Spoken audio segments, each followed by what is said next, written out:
We got some reaction last week when we mentioned that there was a man in northern Idaho. His name was Forrest Mize. He had been charged because while he was out walking his dogs, now prosecutors are saying we don't know that he's telling the truth, but let's just point out that people in this country are presumed innocent until proven guilty. He says he was out walking his dogs on a trail when a wolf approached them, and the wolf was about ready to pounce and attack the man's dogs. He shot and killed the wolf. Okay, self-defense, defending himself, defending his animals. But then he ended up deciding to keep the pelt from the wolf. And when he actually went to see a taxidermist, the taxidermist said, "Whoa, wait a minute here, we got a problem.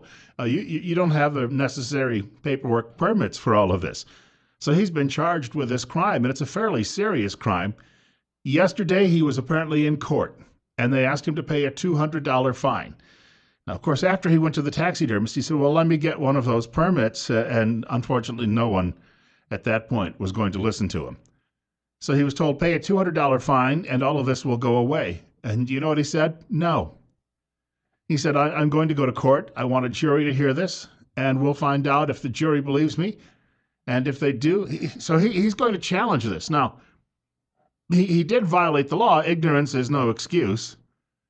But I think that he's going to try to prove that, what are you going to do? Just leave the carcass out there to rot after you shoot it? Some people had some really strong thoughts about this last week, because I remember talking too about the fact that we have a wolf shoot going on actually just across the border in British Columbia, because wolves are apparently, who've been reintroduced to the northwest, wolves are apparently threatening the caribou herds. So here you go. Somebody said, I've got a really good idea. Let's put wolves back out in the forests.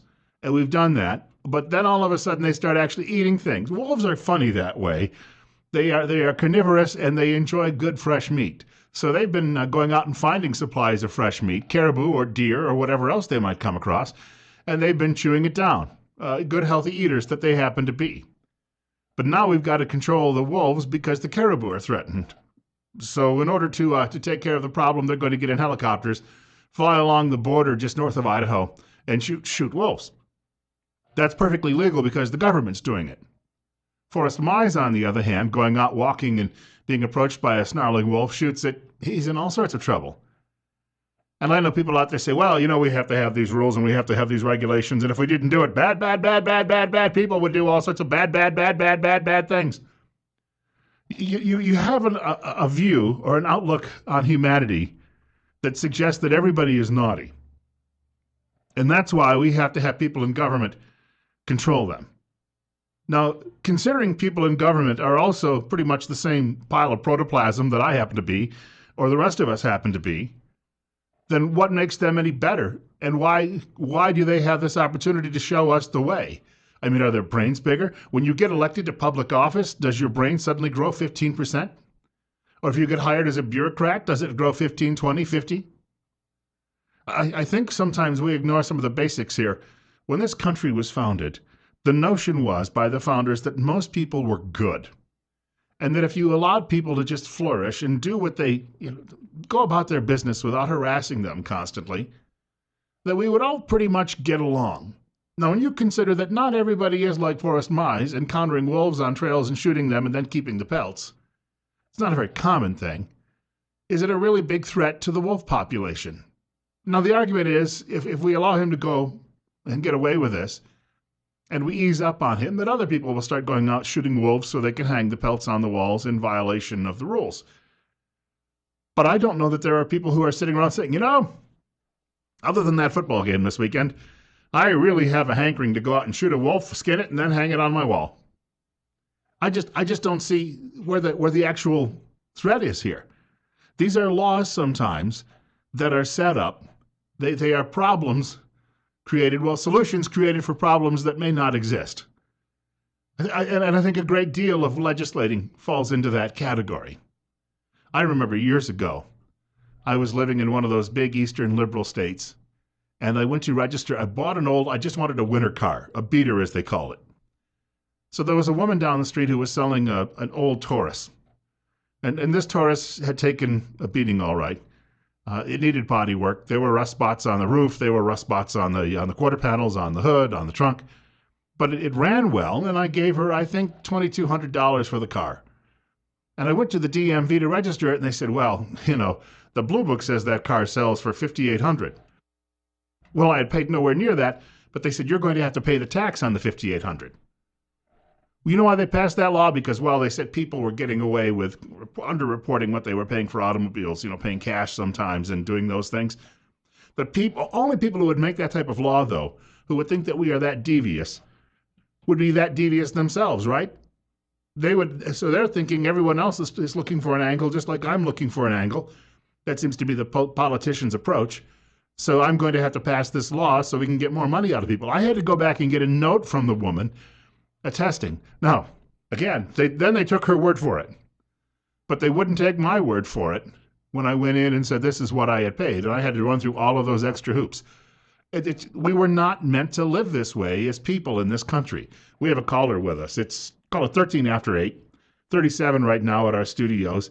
And you're up next on Top Story on News Radio 1310 KLIX and newsradio1310.com. Good morning, Bill. Great show so far this morning.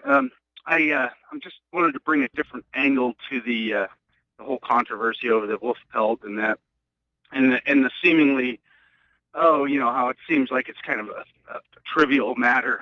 I've been a hunter for decades, and I've been with great sportsmen, great hunters, and I've been with shooters. Let's put it that way.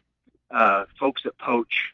And the reason they have these laws is they're preventative. And all hunters, well, not all, that'd be ignorant to say, but most hunters know the regs. I mean, the regs are like the Bible for a hunter. You pick them up every season or prior to the season, you start reading them.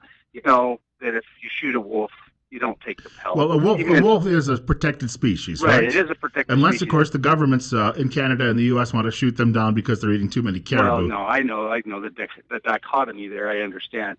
But let's bring it back to just us as hunters, as sportsmen, and our integrity. If I'm out with my 3 dogs and I bring a weapon for protection, yeah, if a wolf comes after my dogs or myself, I'm going to protect myself or my dogs.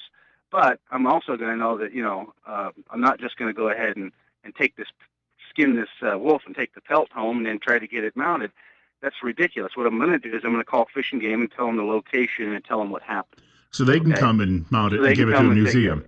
Or whatever. Okay. But see, so what? Okay, now let me tell you why I say that is because if I was a shooter, what I call poachers and poor sportsmen, well, why wouldn't I just go out there with my dogs and a rifle and go shoot me a wolf and then say, hey, it just, it was going to attack me? But we're making assumptions about this man. Again, we're making assumptions about this man, innocent until proven guilty.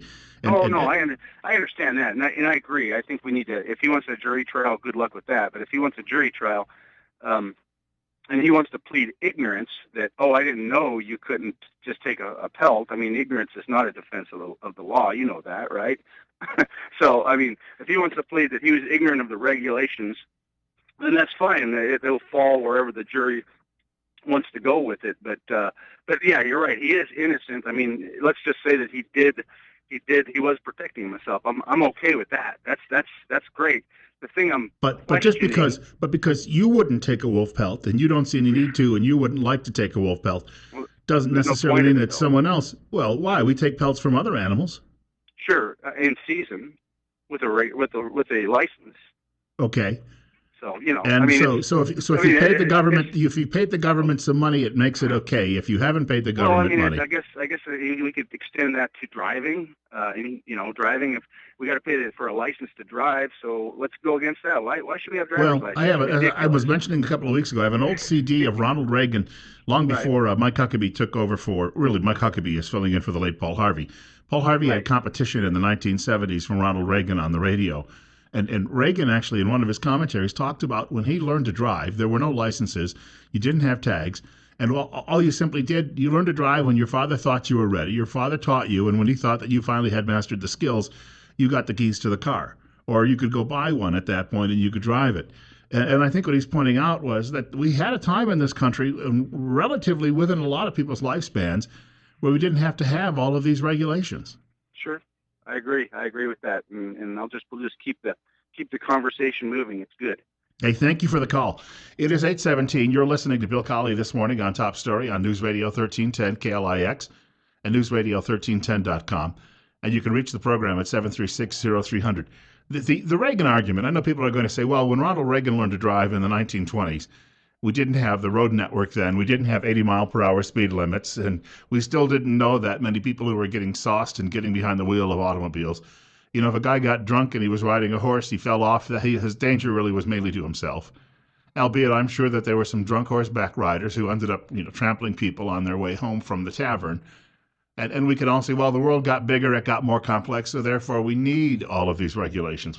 But that seems to me that that's an easy way out, because my gosh, if it was already bigger in 1920 in this country than it had been in 1820. And so where was the tipping point that we needed to have all of these regulations? And I understand the need. People say, well, you ought to have insurance because that car is a 3,000-pound weapon, and if you crash it into something, you better be able to have the wherewithal to take care of the damages that you may cause. That part I understand. Insurance in that sense, because you're sharing the roads and the like with other people, and unfortunately, those roads are communal. So all of that I can follow and I can fathom. But I just think that a lot of what we do, the licensing, licensing for hunting and fishing is really just a shell game for government anyway. When government says, oh, we're going to have a budget shortfall, next year it will cost you twice as much to go fishing. Why? Because they want to redistribute that wealth to some favored constituency. So they're going to pick your pocket to do it. I remember when I got my first driver's license, 1979, and I paid $4 for it. I didn't have to have my picture on it. It didn't have to be federally compliant. Now I have to get a little star that says I'm a good boy and I'm federally compliant. Otherwise, I can't go into a federal building. Not that I would want to. So you've got all of these rules. But I paid $4. It was a little paper driver's license that came in the mail after my driving test, about a week later, after I passed the test.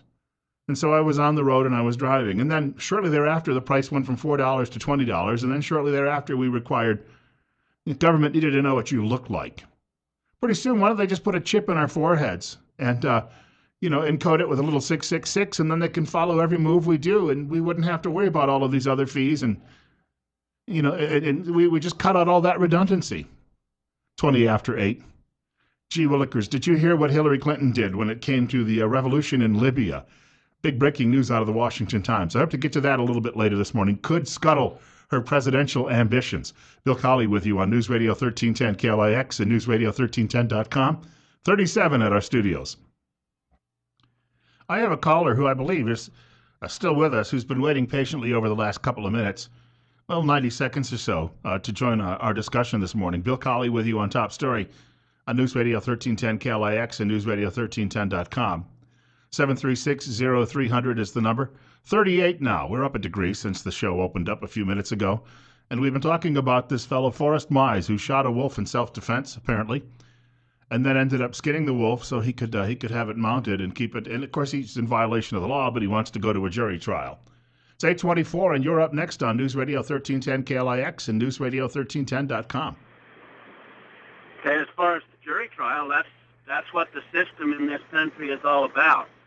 As far as, his actions, I have no problem with somebody shooting a wolf to protect themselves, their dogs, their livestock, cows, sheep, I believe it was a travesty when they reintroduced the wolves into the Northwest. But it was done, and laws were made. And if we don't like the laws, then let's get after our legislatures and get them changed to what we can live with. Yeah, I think the point is, the man, however the wolf was killed, the man broke the law when he skinned it and kept the pelt. And you're right. According to the way the law is written, he has. And he hopes the jury will nullify that law at this point, or at least say, hey, you know what? Well, at least in this point, this is the whole idea, and thank you for the call. The whole idea of the judiciary is to actually take a look at every case that comes before it, and that's why we have judges. Sometimes they have to weigh the circumstances and say, all right, how guilty is this guy? And there's going to be perhaps degrees of it, or responsibility or blame. I'm just going to put it this way. The people who lived here before the Europeans got here constantly shot animals. Well, before they had firearms, they had to use other methods. And they skinned them for all sorts of uses and clothing and tools and the like. And here you go. I mean, my only point is that if he called Fish and Game, they would just simply come pick up the wolf, if they did, and then they would dump it somewhere themselves. Or if it would just remain on the trail, it would become food for the birds. I think that's pretty useless too. At least he was looking to get some use out of it. A trophy, perhaps? I don't know. He certainly had some skill and, stood up to this animal if it was being ferocious when he encountered it. And the caller makes a point. If we don't like the law, we have to have someone sit down and lobby our legislators and say to them, all right, can we make some changes here? Can there be some sort of exceptions in the case of this individual? Because he did not apparently go out and set out as a poacher. And the law, as one caller pointed out, was designed to try to prohibit poaching. The point we need to make, though, is we don't have the power. The big environmental lobbies can come into a state capitol, and they have far more power because, of course, they can sway. Well, they have their mailing lists, and they can also sometimes provide campaign cash, donations, if you will, for various people running for office. And it's amazing how when that happens, somebody says, gee, your point looks better. Is that another $100 bill? Oh, even better now. 827, you're on Top Story with Bill Colley on News Radio 1310 KLIX. Morning. Yes, what's up? Oh, just, listen to everybody, and everybody's got their opinion, and that's what's great about our country. But the problem is you take Idaho, and with our representation back in Washington, D.C., we can pass laws here as Idahoans in the state of Idaho that we want and like, and yet are totally ignored by the rest of the country or whatever, agreed on by a few states. But we just don't, like you say, your legislators, our legislators were against having wolves reintroduced in Idaho, and yet they were crammed down our throat. And sometimes against it, but now protecting them. Right. So sometimes we have to live with stuff that we don't agree upon. And I think the federal government is taking too much away from the states. States should be able to govern themselves to a degree. Well, the argument thank you for the call. The argument from the left is we fought a war over that issue, and that was decided in 1865, and therefore the government can do all of these things. You remember all of those, the supremacy clause, as it's called, but a war just means somebody killed more people on the other side, wore them down, and won. It's not a legal argument. And that's the only time I ever hear liberals celebrate war is when they talk about that particular instance. And then we had a series of amendments that were passed immediately following the war, which clarified that the federal government could Bigfoot the states. The thing is, we only had about half the states who were actually approving those amendments because the others weren't allowed to be readmitted to the Union until after those amendments were adopted. Funny how that might work in that particular situation. But you're spot on. We don't have 50 provinces. The Canadians have provinces because the federal government is king. Or at least it was the Dominion for a while that was king. But we have 50 states, not 50 provinces. A state is considered to be a sovereign territory.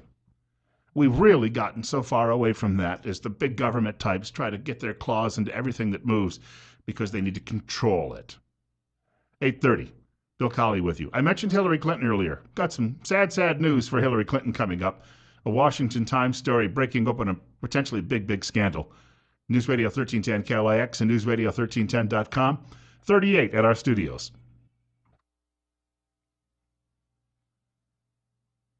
There was a story I read just before I went to bed last night. I decided to take one last look at my email, and there was an update from the Washington Times, and the Times got it out early because apparently the Times is the only, well, they're alone on the story for the time being, and of course, I don't know that anybody else in establishment media is going to be following it because it involves the Queen, at least from the vantage point of the folks, the fellow travelers in media, that is Hillary Clinton, formerly Secretary of State.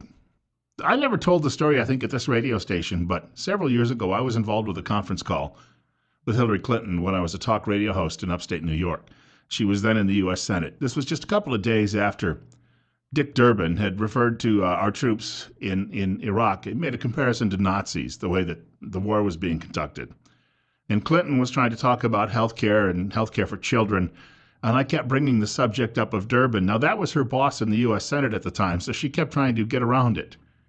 And I finally just said right out loud, "You're trying to skirt the issue." And no, I'm not. We're here to talk about health care today, and that's the subject, and that's what we're going to talk about. And then they cut off my phone, so I said something and no one could hear it any longer.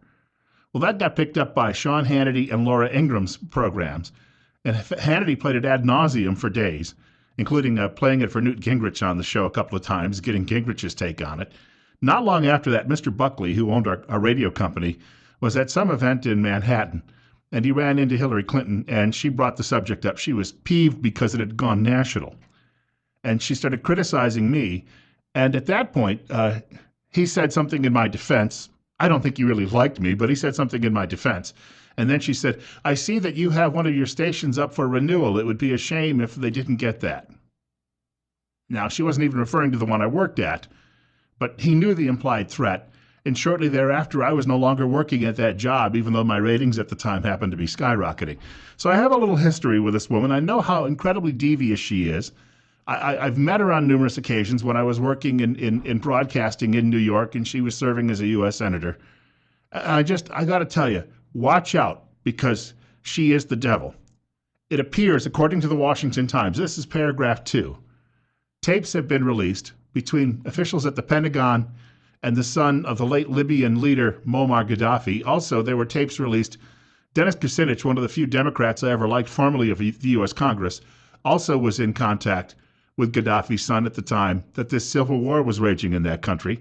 The tapes, reviewed by the Washington Times and authenticated by the participants, chronicled U.S. officials' unfiltered conversations with Colonel Gaddafi's son and a top Libyan leader, including criticisms that Mrs. Clinton had developed tunnel vision and led the U.S. into an unnecessary war without adequately weighing the intelligence community's concerns.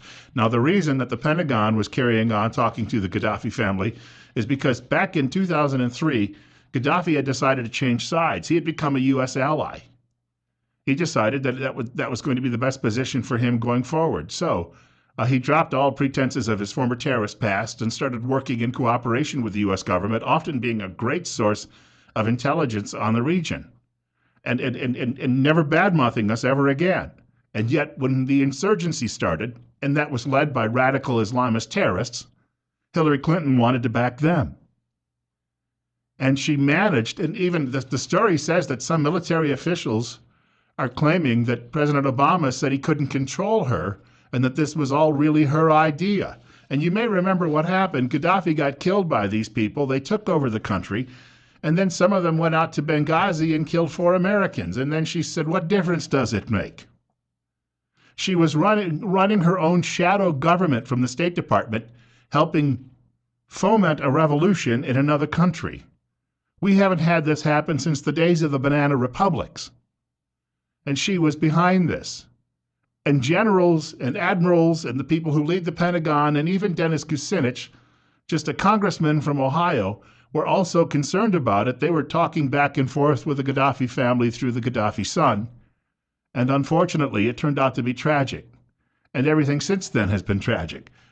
And she also helped topple the regime in Egypt. And she was just the bull in the china shop. Her excuse was she had to do it, or Gaddafi would go out and take on a role as bad as Hitler or what happened in Rwanda with genocide against his own people. But the Pentagon said they had absolutely no evidence whatsoever, a shred of it, that the Gaddafi family had any such plans. But Mrs. Clinton wasn't going to be stopped. Now, the Washington Times has this 12-page story. I mean, it is extensive in its detail and the fact-checking, and it's sourced multiple times. How much do you want to bet it will be ignored by CBS, NBC, ABC, MSDNC, and the Clinton News Network, known as CNN? And it'll be ignored by the New York Times, the Washington Post, Pravda on the Potomac, and all of the other large East Coast newspapers, and the large West Coast newspapers, because they don't want anything to interfere with their queen's coronation in 2016. But it shows you the perfidy and the depths of just absolute depravity this woman is willing to go to. It's 8:40. Bill Colley with you on Top Story. 38 at our studios. We've got plenty more coming up. Cost of college. There is no free college. Don't believe what the president tells you. I've got some details on that. Also, some unusual facts about the upcoming big football game this weekend on News Radio 1310 KLIX and newsradio1310.com.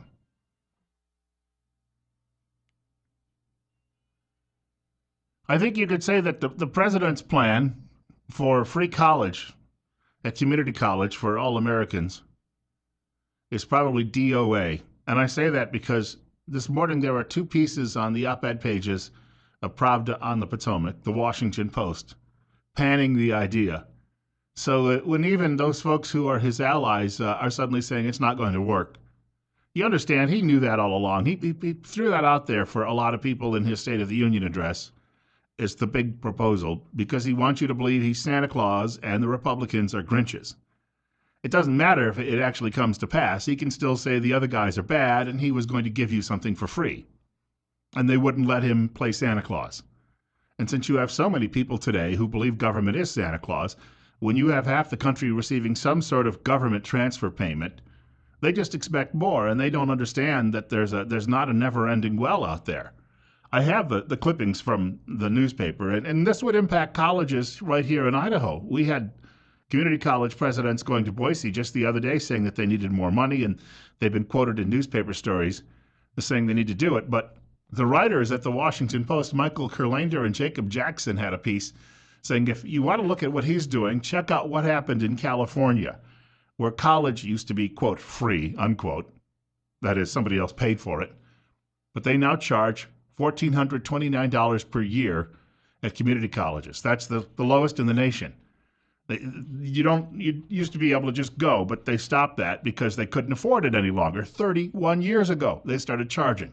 The system began to charge tuition and then introduced the Board of Governors fee waiver, which waives tuition for qualified low-income students. But page 2 of this story, I highlighted a few things here that I needed to share about why it's a failure in California and cannot be looked at as a model. In high-demand community college programs such as nursing, students compete for a limited number of spots. If free tuition coincides with reduced resources, students may begin to, quote, get what they pay for, unquote. Also, a majority of California community college students never earn a degree or certificate. And even the most optimistic estimates of transfer rates suggest that at best, about 42% of community college students with the intention of obtaining a bachelor's degree transfer to a 4-year school. And only 75% of new full-time students return for a second term. By the end of the second year, which is usually when you graduate from a community college, only half of the original group remains. So government has gone and picked the pockets of taxpayers, turned around and given it to these people who go off to college, goof off, drink beer, and then drop out. And Mr. Obama wants to nationalize that program. 846, Bill Colley with you on Top Story on News Radio 1310 KLIX and newsradio1310.com. Ooh, I'm excited. I've got a caller with us. You're on the air. Good morning, Bill. You know, I had 2 lessons from my father that took me a long time to understand, but they all came true. One is nothing is free. Yes. It may be free to you, but something's got to be paid for. It just doesn't appear out of nowhere. 2, everyone appreciates stuff more when they have to earn it than when they're given it. If you look at kids that get toys at no end for no reason, they just beat them up and they don't care about them. Even kids, they get cars just because they go to school. They don't treat the cars good. But if they had to earn the money to get it, then all of a sudden it's a treasure and they take care of it. I have to agree with that. You know, when I was old enough to drive and had gotten my driver's license, as I referenced, 36 years ago, my dad said to me I was not going to be driving any of his automobiles. I really wanted to drive his electric convertible, but he said, no, not going to happen. I had to go out, get a job, save my own money, and buy my own car. It made a huge difference. I did the same thing. When I came of age to drive, my dad said, you want a car? Go get one. And I did. I went out and I found one that wasn't running. The guy said it hadn't run for 2 years. I brought it home, and in one day I had it running, and I drove that car for 2 years. I'll tell you, I don't think my dad expected me to go buy a Buick with a 455 four-barrel engine in it, but well, I did that later on in life, but I had the money then. Thank you for the call. There's more in the Washington Post on this. Charles Lane, one of the Post columnists, talking about the president backing away from taxing 529 college savings plans. Now, these are plans, you find a financial planner when your children are young and you start socking away money in these so you don't get sticker shock when it's time for children to go to college. Well, the president wanted to tax these. But here we go again. Washington can't say no to any special interest groups. The idea was guaranteed to alarm at least 4 powerful groups. This is what Lane is writing, and this is why the president suddenly backed away and slunk into a corner. The financial industry feared losing a $244.5 billion business. They've got a powerful lobby. Higher education feared the curtailment of a subsidy. They've got a powerful lobby. State governments, which administer 529s, feared losing a popular perk for voters, and the power to allocate lucrative contracts to fund managers. And, of course, parents with college-bound kids freaked out because that's what parents with college-bound kids do. And many of those parents vote. All that remained was to tie this bundle of political toxicity up with a bow, stamp middle-class tax hike on it, and deliver it to John A. Boehner, Esquire, CO, U.S. House of Representatives. And he says 529s function much like other provisions of the tax code whose benefits skew upwards, actually. So if you're wealthier, you get a better deal, but are portrayed by lobbyists as vital to the middle class. Lesson number 2, the high cost of a college education is gradually driving Americans insane as well as bankrupt. Yeah, we talked about this yesterday because these Marxist professors are just getting paid hand over fist compared to what they used to be paid because they don't believe in money. Money's a criminal thing, but tell you what, they'll have to learn to live with the lesser of 2 evils. And that's why you're paying much, much more. And are they teaching your kids anything? We already know that kids coming out of high school don't know anywhere near as much as they knew when they came out of high school 50 or 100 years ago. My mother, who grew up in a small community, population 150, Black Creek, New York, that's in the western part of the state in the northern Allegheny Range, population 150, graduated. She went to a 2-room schoolhouse through the 6th grade, then transferred to a centralized school. And with just her high school education, she could easily quote the Bible and Shakespeare without any trouble. And she read a couple of books per week. I mean, she just was voracious when it came to reading. And if you go back 100 years ago, my grandmother, she was learning Latin and Greek when she was in high school. So children went off to college, and they generally were very well prepared. Now they go off in the first couple of years are just remedial education. Here's a story from the Washington Examiner. Accredited colleges get billions in federal aid no matter how few they graduate. So you're telling me that if the students all fail out, you're still getting my tax money? Yes, that's true. Yeah, that's what we do. We just suck up your tax money, and we don't necessarily have to produce. Really? So how can we get some competition in here that you actually have to show? I mean, some merit that you actually get the job done. Well, no one's talking about that. Why? Because, again, on these campuses, you have people administering them who are a huge Democrat Party constituency. So they get to keep feeding at the public trough. 8:52 on Top Story with Bill Colley on News Radio 1310, KLIX, and newsradio1310.com. 37 is our temperature right now. Very nice outside. I stepped out just before the show for a few minutes. The writer at Washington Examiner, Sarah Westwood, says, that's because such credentials, which determine whether a school has access to federal aid programs under the Higher Education Act, are typically given and maintained based on financial factors, not academic ones. That comes from the Government Accountability Office, known as the GOA, or the GAO, excuse me. The disparity creates a situation in which colleges can continue to rake in federal dollars if they manage the money well, no matter how their students fare in the classroom or after graduation in the job market. So you may never find a job, or you may all end up flipping burgers for the rest of your lives, living in your parents' basement until they die and just take over the house, I guess, at that point. At least you won't have any mortgage debt while you pay back the hundreds of thousands of dollars in college debt. But the colleges don't actually have to teach anybody anything. And they're still getting your tax dollars. Then they go to places like Boise and they sit down and they whine, we need more money. Here's a question for all of you special interest groups who show up at legislative hearings, whether it be at state capitals, at county government, local government, federal government. Do you realize that this country is so woefully into debt? Where do you think the money's coming from?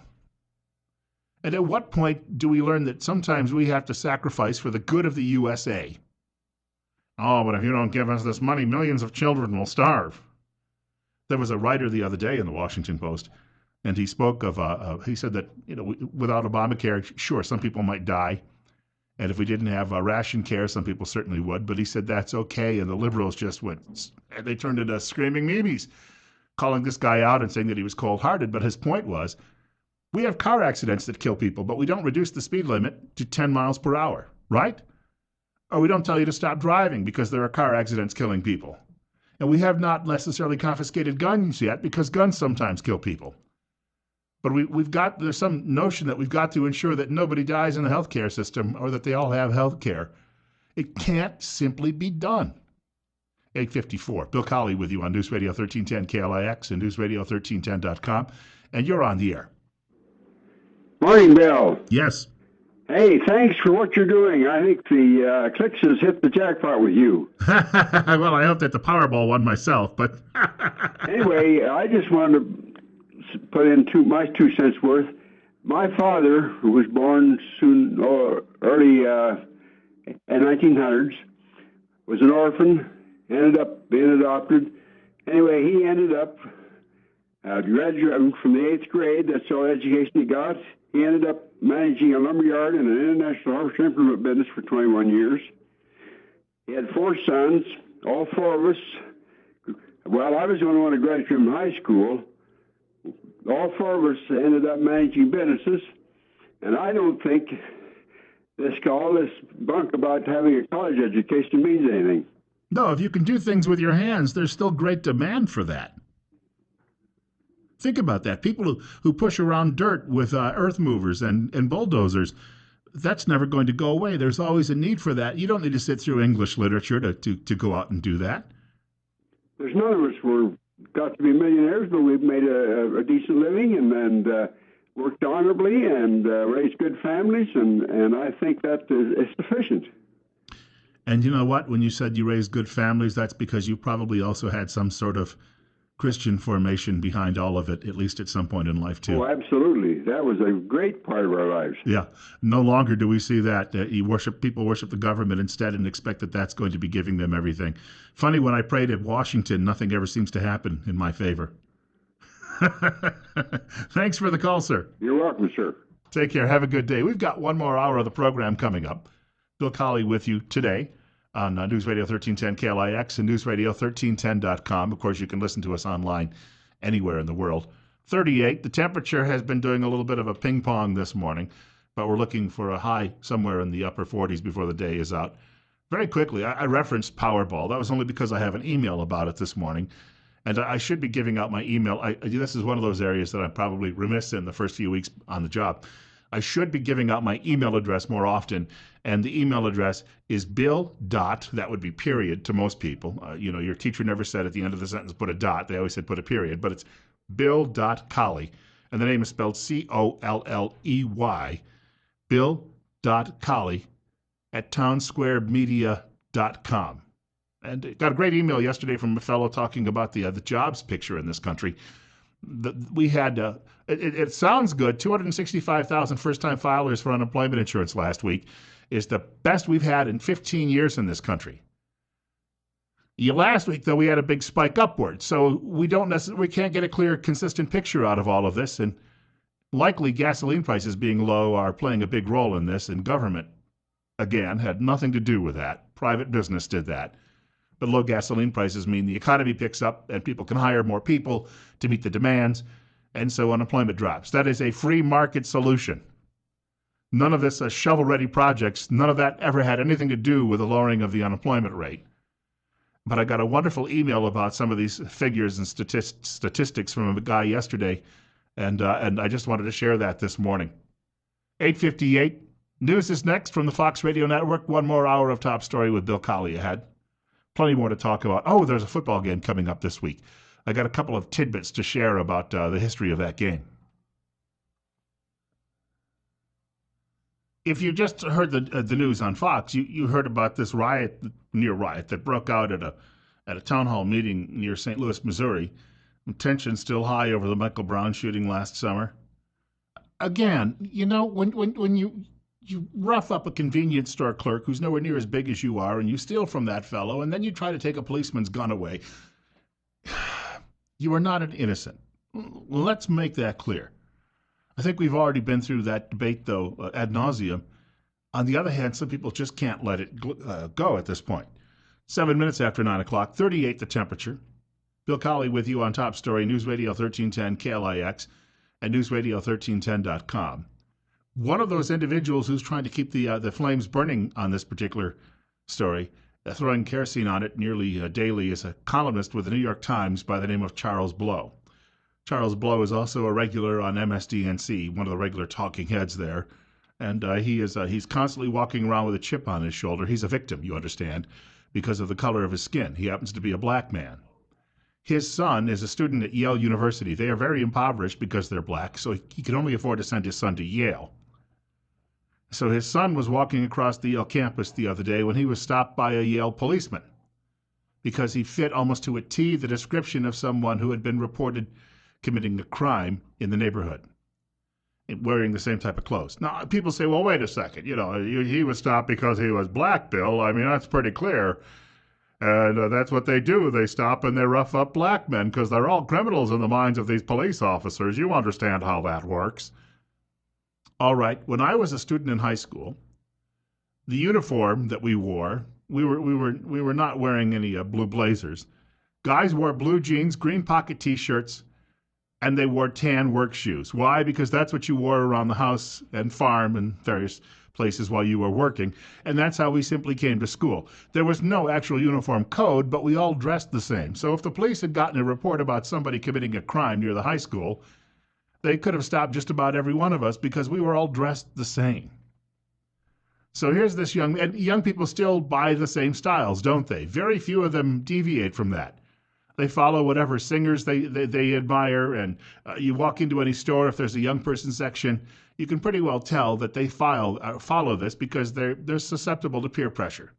So it could have been that columnist Charles Blow's son was walking along the street dressed very much like the suspect that police were looking for, or at least the accused police were looking for. Blow wrote a column. He blew his cork about it. This is what he had to say in the New York Times. He wrote, "This is exactly why I have no patience for people trying to convince me that the fear these young black men feel isn't real." And then he started tweeting, "I can't breathe and Black Lives Matter." Well, these are the phrases that have become common with some of these cases. Well, something interesting has happened. Blow never mentioned in his column that the officer who pulled over his son also happens to be a person of color. He didn't want you to know that. That was his sin of omission. According to the Washington Examiner, the face of the officer who detained Blow's son is not mentioned in Blow's column. That is, the face or the race. Quote, "The officer, who himself is African American, was responding to a specific description relayed by individuals who had reported a crime in progress," unquote, said a Monday email to Yale's community, that is their campus, to students and faculty. The email was first noticed by The Root, a black-centric news website.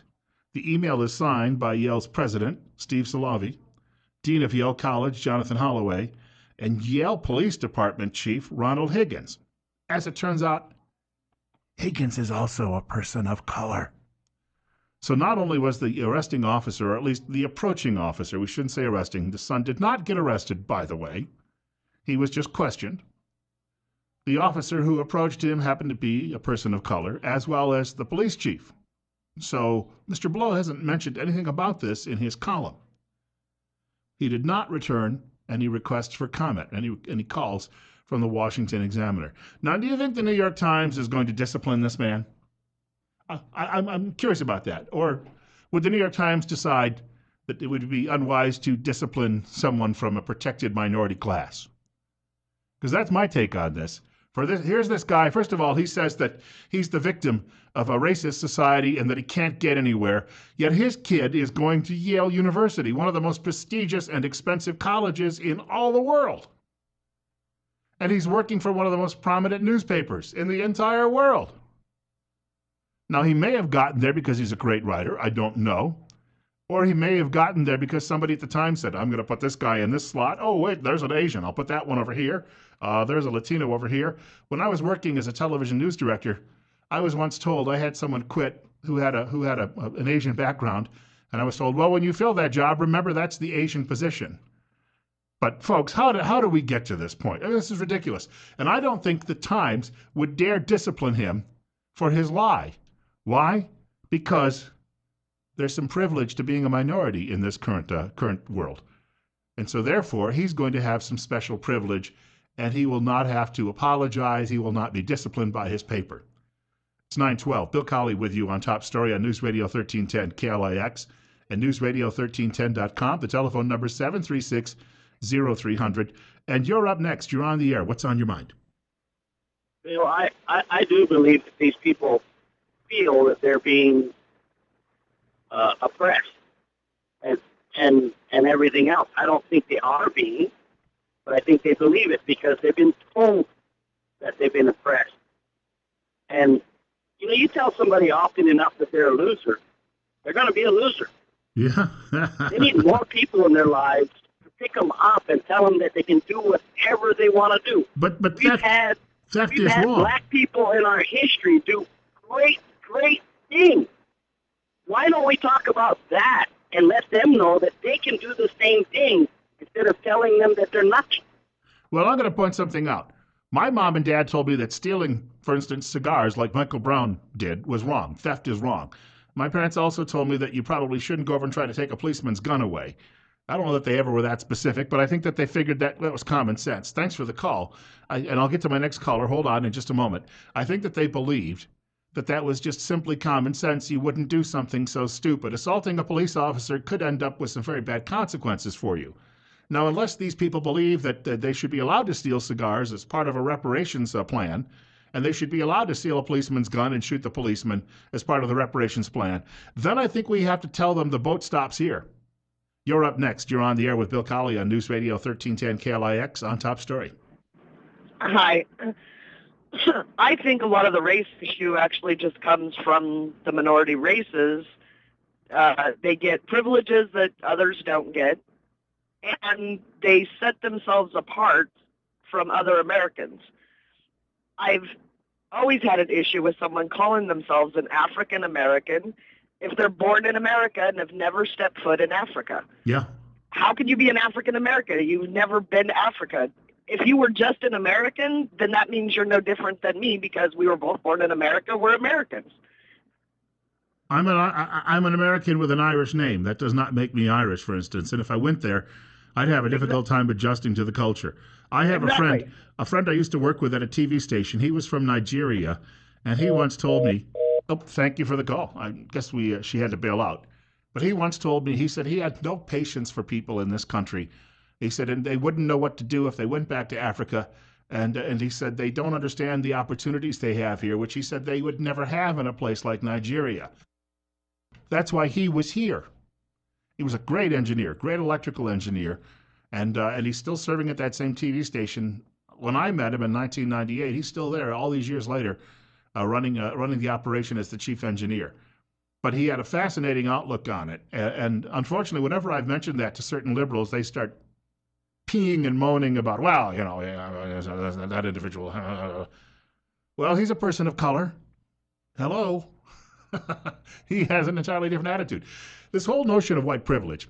Yesterday, I was driving home from work, and I decided to go the opposite direction that I usually go. So I wound down Washington toward Shoshone, and I noticed there was a Twin Falls policeman who had pulled someone over. The driver of the car that had been pulled over was white. And about a week ago, I was driving down Shoshone Street down near the county office building, and I noticed Twin Falls police had pulled someone over. And again, that person was white. This notion that somehow if I get stopped driving 20 miles over the speed limit, that the officer comes up and says, "Hey, my fellow Whitey, I'll let you go."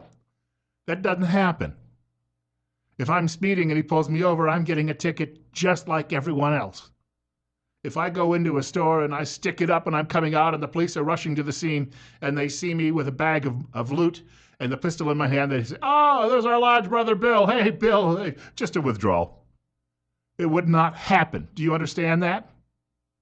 But if you go around stealing cigars and beating up the owner of the store, and then you try to take a policeman's gun away from him, you just might get shot. And I don't understand that the thinking that liberals have that somehow that this is okay and that these people should be allowed to go about doing that. That policeman just wants to go home at the end of the evening to see family, children, wants to live another day, wants to get to the day that he can retire and then maybe go find something else to do. And I don't think that policemen took the job because they wanted it to be easy. They took it because initially they all thought, "I want to do something." I had a friend many, many years ago. I worked with him in radio. We were working in a very large city. He took a job with the local police department, and he told me a great story one time. He was at a shopping plaza on a call. He got a call of a property damage accident. Somebody backing out of a grocery store parking lot had actually struck somebody else's car, so he had to go take care of the situation. And then the two people said, "Well, there wasn't much damage." One was a woman. "There's not much damage. We'll forget about it." So he didn't write up a report. He let everyone go thinking, all right, they want to handle it themselves. The next day he walked into work. His sergeant motioned him, just held up a finger and motioned him into the office, closed the door, and then reamed him because he said the husband of that woman had called and said, "You refused to take an accident report." Well, you know what it was? The old lady didn't know exactly what it was going to cost for body work. I've been in that situation with women before. I'm not trying to put them down, but they seem to underestimate. They think it's a couple $100 or less when it could be in the thousands of dollars. So she got home and the husband was like, "Who put that dead in the car?" And she said, "Well, the policeman." She didn't want her husband to be angry with her. So she said, "Well, the policeman told me not to report it." But my friend Sean, he hadn't done that. He'd actually tried to get her to report it. She said no, but to save face and to try to calm her husband down, she blamed it on the police officer. The next day, the husband calls angrily to the police department, and Sean was the one who got taken and raked over the coals. And you know what he said to me at that point? He was telling me this whole story one day. He said, "No more Mr. Nice Guy." Can you blame him? That's how it works for these people out there. And by the way, it's a dangerous, dangerous job. Cut them a little slack. 20 after 9. I know the old hippies, "He won't let me smoke marijuana in the park. He's mean and a fascist and a pig." Yeah. Sorry, I don't buy into that. Bill Colley with you on Top Story, News Radio 1310 KLIX, newsradio1310.com. There is nothing more that I enjoy every day than seeing a liberal elite slap down. And I happen to see in the Daily Caller today a story out of Chicago, which is called the Midway. Drove through there on my way to this job.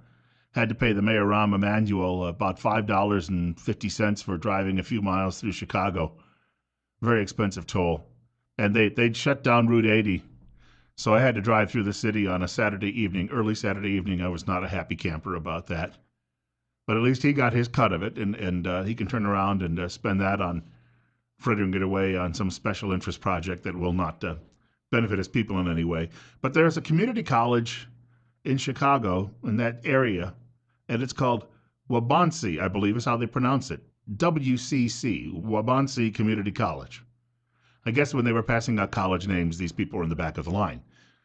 Eric Owens, a writer at the Daily Caller, says a federal judge has ordered bureaucrats at a Chicago area community college to stop ignoring the First Amendment and allow a stridently anti-gay group to distribute leaflets on campus. Oh, good heavens, they might hurt somebody's feelings. 39 at our studios. You're listening to News Radio 1310 KLIX, newsradio1310.com. Bill Colley with you on Top Story. The taxpayer-funded school has established anti-bias policies, which its attorneys attempted to argue prohibit any discrimination against sexual orientation. Apparently, that's all we're all about anymore, is about rubbing ourselves how we feel when we do that, or rubbing ourselves against other people. And that's got to be the main goal of America now, is to ensure that everyone gets to rub whoever they want. The victorious plaintiff in the lawsuit is Heterosexuals Organized for a Moral Environment. They go by the shorter acronym of HOME. And the federal district judge actually ruled in favor of this organization, even though the judge is a Clinton-era appointee. Home had sought and failed to receive permission from Wabsonsi officials to hand out 2 leaflets, The Uncensored Truth About Homosexuality and Gay Activism and Freedom of Speech and Religion. And what really annoyed the people on campus and the liberal academics who run it, one flyer notes that, quote, male homosexuals have significantly higher rates of AIDS, anal cancer, syphilis, hepatitis A, hepatitis B, anorectal herpes simplex infection, anorectal sepsis, ameobiasis, giardia, I don't even know what that one is. Giardiasis, is that it? Proctitis, enteritis, colitis, and proctocolitis compared to heterosexual men. A long list. Whew. I have to call a doctor and consult him on that and figure out how to pronounce all of these. The same flyer also argues that, quote, many homosexuals were sexually abused when young, unquote, and opines that, quote, the more homosexuals there are in the world, the fewer potential mates for heterosexuals, and why would straight people want their choices of potential mates limited, unquote. Well, the guy is nothing else if not direct, right? Here's my scientific disease facts. And now I'd just like to tell you I'm looking for a mate, and she's going out with another woman, so I'm angry about that. All right, I understand he might not be the happiest camper himself in the world, but he's definitely, he is what you might call confrontational. Let's just give him that. The Judge Gettleman, agreed that Holmes' leaflets definitely violate the anti-bias policies at the college. However, the judge observed is that the anti-bias policies themselves are blatantly unconstitutional. Wow. This is perhaps one of those turning points, isn't it? Along with the ruling from the U.S. Supreme Court last year about what was it, religious convictions in the workplace, the Hobby Lobby case. It may appear that finally there is even among some people in the judiciary some pushback against this effort to silence people who do not agree with the direction the country and the culture happen to be going. It's rare still, but it does appear to be happening. You know why it's happening is because of the internet. Because the internet gives us an opportunity to share so many thoughts and beliefs. So that if we just had newspapers and the old line television networks, you'd never be hearing about any of this. And they would be giving you the impression that everything was just fine and that no one whatsoever disagreed with what was happening. That's how that would work. But because of the internet and talk radio, we give a voice to people who have traditional values and traditional views. And we don't sit here and say those are wrong because this group says they're wrong. And we believe that we should allow people who still hold those values and beliefs an opportunity to express them, to at least be able to make an argument as to why they feel that way. Did you know, though, that come February 26th, I believe it is, that's a Thursday, I think, the FCC, controlled by President Barack Hussein Obama, is set to take over the internet and put restrictions on it. In other words, to clean it up so we don't hurt people's feelings. Right now, it's been a free and open platform, but the idea is they can start eliminating websites that someone might find offensive. So if someone says, I don't like this particular show that's being streamed, or I don't like the particular views on this website, it'll be chopped off at the knees. And the government will decide what you get to read or listen to or watch on the internet. I don't know if I agree with that. Well, I know I don't. But there you go. There's that continuous attempt by the totalitarians, the Robespierres of American politics, to enforce their worldview on everyone else.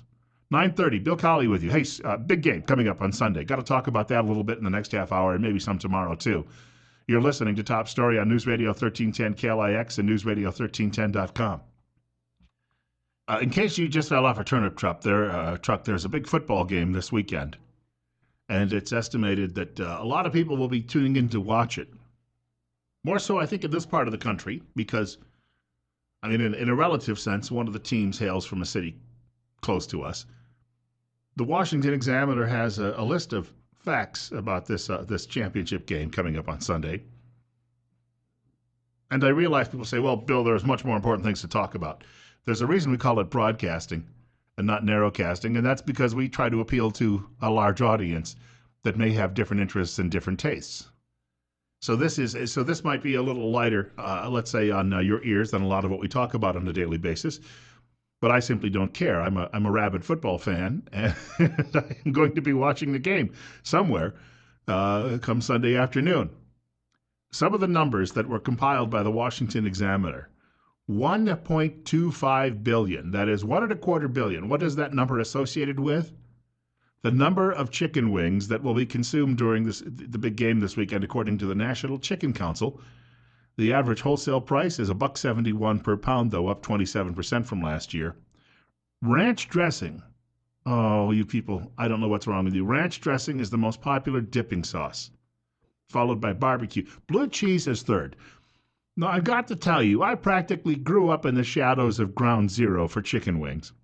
I have been to the Anchor Bar in Buffalo, New York, where chicken wings were birthed in 1964. No self-respecting chicken wing eater would use ranch dressing. You understand that?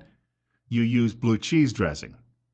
And it's got to have some chunks of blue cheese in it to really hit the spot. It's got to be a thicker sort of dressing, other than the soup some places give you when you're eating chicken wings. But they've got a photograph of a plateful here, and that makes my mouth water. And you know, in Buffalo, they don't call them buffalo wings. They are chicken wings.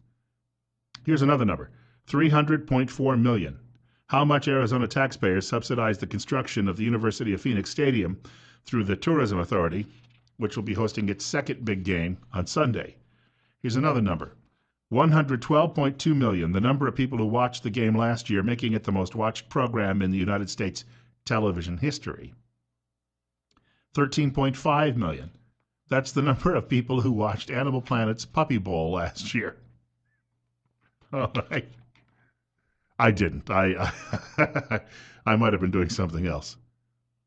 11.2 million. That's the pounds of potato chips Americans will consume during the course of the game. Well, that may be good for a lot of the potato growers in this state. 4.5 million. That is the cost for one 30-second commercial. $4.5 million. Here's another number, 540,000. The number of complaints the FCC received in 2004 after Janet Jackson's wardrobe malfunction. I was hosting a show at 5 a.m. in the morning at the time. I had gone to bed just before halftime. I did not see it, but it was the big story the following morning. So I went home. I had actually videotaped the game, and I started rolling back the videotape, and I hit start just at that very moment. It flashed by so quickly, I don't think anyone could really, on TV anyway, see a whole lot. Here's another number, $500,000. That's the NFL's threatened fine for Marshawn Lynch if he did not make himself available for interviews on Media Day. So he also did something naughty while he was there. He may still be fined. Here's another number, $50,000. That's the approximate cost of the trophy that's made each year and given to the winning team. Here's another number, $9,481.25.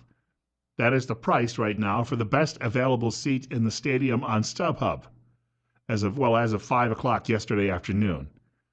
And for that price, you can sit 10 rows from the field close to the 50-yard line. So nearly $10,000 if you want a ticket and go there. Sorry, television's much more fun, and the bathroom is just around the corner, and you don't have a long line. Another number, $4,490.25.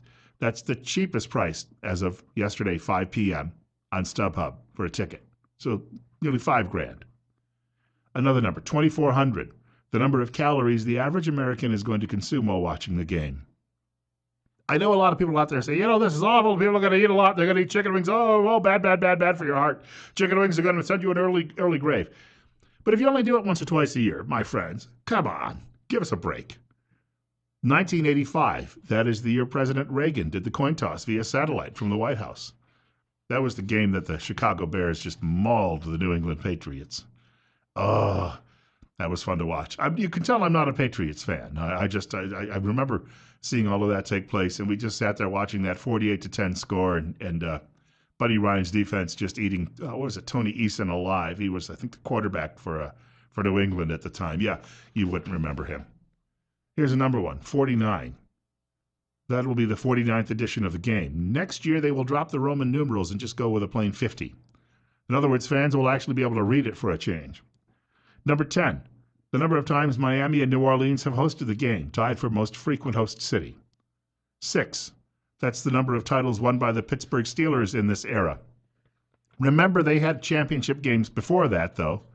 And if you look at those numbers, Still, historically, the most dominant franchises in the history of the game are Green Bay, Chicago, and the Giants. Those three. So it works out that way. Charles Haley was a 5-time winner of the game with 2 different teams. Joe Montana had 3 MVP awards. There you go. Some of the numbers for the big game.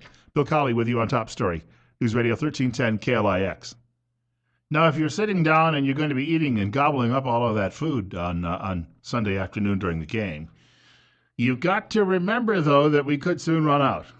What am I talking about? Well, according to an English newspaper, we have reached peak food. I wonder what, that's where you look around the corner and just look at it and don't eat it, right? You peek around the corner. No, that's not it. 38 at our studios, 9:44. Bill Colley with you on Top Story on News Radio 1310 KLIX and newsradio1310.com. You can reach our program at 736-0300, 736-0300. The Independent, that is an English newspaper, reports the world has entered an era of peak food production, with an array of staples from corn and rice to wheat and chicken slowing in growth with potentially disastrous consequences for feeding the planet. What do they tell? I guess we're all going to be gobbling up Soylent Green in just a few years, and which they'll just pick on all of us over 50 originally, and then they'll just start going, for everybody else. I think it was 2001, because I know when I was hired to work at a job in the state of Vermont, and I was driving up through some mountain ranges to get there, and I was in a very isolated spot. There was very little radio to listen to. And this was before those little iPods, those Pez dispensers like my daughter has that, she listens to instead. So I didn't have anything but radio to listen to, and there was very little available but for Vermont Public Radio. And I was listening to this fellow. He was on the radio. First of all, broadcasting in Vermont is strange. They used to have a guy come on the new newscast at my competition, and at the end of the newscast, he would come in and sit down for a few minutes and do bird calls. I'm not making this up. When you saw Bob Newhart's TV show where they had like the shortest horse in all of Vermont episode, that was based on that bird warbler that used to be on TV. So I never really thought much of their broadcasting efforts. I'm driving up this highway and going through the mountains, and the only radio I could pick up was Vermont Public Radio. And I heard this fellow on VPR explaining that we were going to be reaching peak oil within 3 to 4 years, and with that, the world would face disaster. We wouldn't be able to use oil for fertilizers. Economies would begin to collapse. There would be food riots. There would be riots over energy. People would start lobbying nuclear weapons back and forth at each other in an effort to even some scores. And this was all going to happen by 2004 or 2005.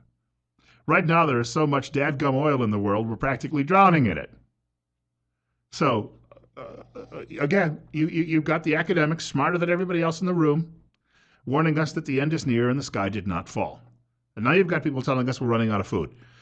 Number one, are we running out of corn? Give me a break. I mean, there's so much corn being produced, they're to get rid of it, they're dumping it into our gasoline tanks. And that foolishness continues, and it's been going on for several years. Number two, when they say we're going to be running out of chickens, well, that's because look what they're doing in California. Oh, it's nasty to put chickens in those small cages. Therefore, we have to let them run free range. And then we're going to drive the price of chicken up to $10 a pound and a dozen eggs to $12. Yeah, and that'll be good for the environment, but it'll be really nice to the chickens. You know that a chicken sitting in that cage, and it's cruel, that chicken can't move around. You know that the chicken has a brain maybe about the size of a pea. And if the chicken could use English, which it doesn't, or if it could think in English, which it can't, but if it did, the chicken would be thinking food, food, food, food, food, food, food, food, food, food, food, food, food. And then when the chicken was satiated, then the chicken would think poop, poop, poop, poop, poop, poop, poop, poop, poop, poop, poop, poop, poop, poop. And then when the chicken had finished that, then the chicken would think sleep, sleep, sleep, sleep, sleep, sleep, sleep, sleep, sleep, sleep, sleep. And when the chicken wakes up, it begins the whole cycle all over again. Food. Food, food, food, food, food, food, food, food, food, food. And this notion that somehow a chicken is in that cage thinking, oh, they've imprisoned me. This is horrible. I'll never have any liberty. Oh, this is just torture beyond belief. It is so inhumane. Well, maybe in foul, I guess, in this situation. And yet the environmental wackos all went out there and said, you got to do it. You got to let these chickens run free range. So therefore, we won't be able to feed the planet any longer. Gotcha. Well, they weren't eating chicken anyway. They're all sitting around. They're like the Kelvins on Star Trek. Speaking of Pez dispensers, they're all dumping pills down their throats saying, this is all the sustenance we need. And they're walking around, I guess, having a little kale now and then and whatever else they can pick out of the backyard or, bark from trees. Because it would be wrong to eat anything that actually had some taste to it. I belong to PETA, people eating tasty animals.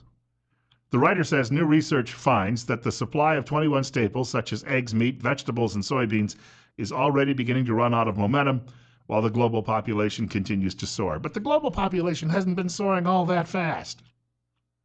And I've been told that we will hit 10 billion and level off by 2050. That's the prediction, and that seems to be the way it's going, and that when that actually happens, we'll still be able to feed everyone. That's about right, from what I've heard scientists say. So why all of the alarmism? Well, because for the Independent, it gets you to look at the website, and then they can put more soap up there and try to sell you that. That's what that's all really about. Peak chicken, the writer says, was in 2006. Peak chicken. Who's counting these? Well, I saw 3 hens over there on the Brown farm, and there were 6 hens over on the Smith farm. But last year there were 12 hens over there, so therefore we had reached peak chicken in 2006. Gotcha. What makes the report particularly alarming is that so many crucial sources of food have peaked in a relatively short period of history. Mike Huckabee up next. We want to thank Governor Huckabee, and the Huckabee Report is brought to you exclusively by the financial advisors at Waddell & Reed in Twin Falls, and I'm going to give you the telephone number a couple of times if you'd like to give them a call. 736-6563, Waddell & Reed, 736-6563. Fascinating story at the Washington Examiner this morning about Governor Huckabee. He's being written off by a lot of people who say that he cannot ever even come close to winning the Republican presidential nomination. And of course, the left is angry with him because, well, he's a Baptist minister. He has chided women for some of their, what you might call, outlandish behavior in entertainment. And he's being criticized for that. Even though he may be right, he's being criticized for having some traditional values. But there's a story in the Washington Examiner that says that both Laura Ingraham and Glenn Beck have no use for him, and that may hurt him when it comes. He's a very nice man, from what I can see. Nice guys do not end up getting elected president. I think that we could acknowledge that there have been very few of those. It's 9:55. Bill Colley with you on News Radio 1310 KLIX, newsradio1310.com. And Rush Limbaugh is coming up following news at 9 or 10 o'clock. I got to look at the old-fashioned clock here once in a while on the wall. Yeah, the one that says Top Story in News Radio 1310 KLIX. It'll be following 10 o'clock news from Fox. One other quick thing I'd like to mention. I just was looking at my daily email from the Media Research Center. Charlie Rose, who works at the CBS Morning News, which means nobody's ever seen him before. He could go into the Witness Protection Program. The ratings have never improved, no matter what they've tried on that show for decades. But he's also been hosting for at least 30-some years a show at PBS, that is a public television. And he was on air apparently yesterday, and he was taking on the governor of Indiana, who is starting a state-run news service funded by taxpayer money. And then his co-host chimed in and said, what country does that remind me of? I guess they're trying to talk about China or North Korea or something, and saying that Governor Mike Pence is walking his people down the road and trying to spoon-feed them the news that the state wants. But who funds PBS? Have you ever noticed that PBS and NPR claim to be independent? I remember one time listening to one of the radio begathons, driving down the highway, and this fellow was saying, people think we get all of our money from the government, but we don't get as much as we used to. That's why I'll give you a tote bag, and people will know you're really smart like me, because you listen to me. And if you give me $100, I'll give you a tote bag and a couple of pencils, and then people will know you're even smarter. That's like saying he's only a little bit pregnant. We don't get anywhere near as much as we used to get from the federal government. It's only 60%. Well, you know what? We here at KLIX, we get nothing. We have to put out a good product and then try to help people or encourage people to sponsor it. On the other hand, here's a guy like Charlie Rose and his colleague taking a shot at the governor of Indiana for proposing a state-run news service, when indeed Charlie Rose has been fed by the taxpayers and has been feeding at the public trough for nearly 4 decades. Do they not see some hypocrisy in any of this? Or is it just convenient to ignore all of that and hope that you don't pay any attention? 9:57. Bill Colley with you on Top Story, wrapping things up today. Tomorrow we will talk a little bit more about that game. In fact, tomorrow I'd like to hear who you're actually cheering for, and I'd also like to find out who you actually think is going to win. Those are two different things, I should note. I can't stand the guys from the other end of the country. But on the other hand, they have a Gronk, and that could be the decisive factor. But I'd like your take on it. Maybe a little way to lighten things up here. We'll also be talking about a rodeo, and but people who are actually leaving the rodeo to box. I know, they go from cow punching, I guess, to punching other people. That's also on the deck for tomorrow. Rush Limbaugh, as I mentioned, following news at 10 o'clock from Fox. Sean Hannity this afternoon. And then we'll have Glenn Beck following Sean Hannity. And God willing, and the creek don't rise, I'm back in this seat tomorrow morning at 8 o'clock. Hope to see you then.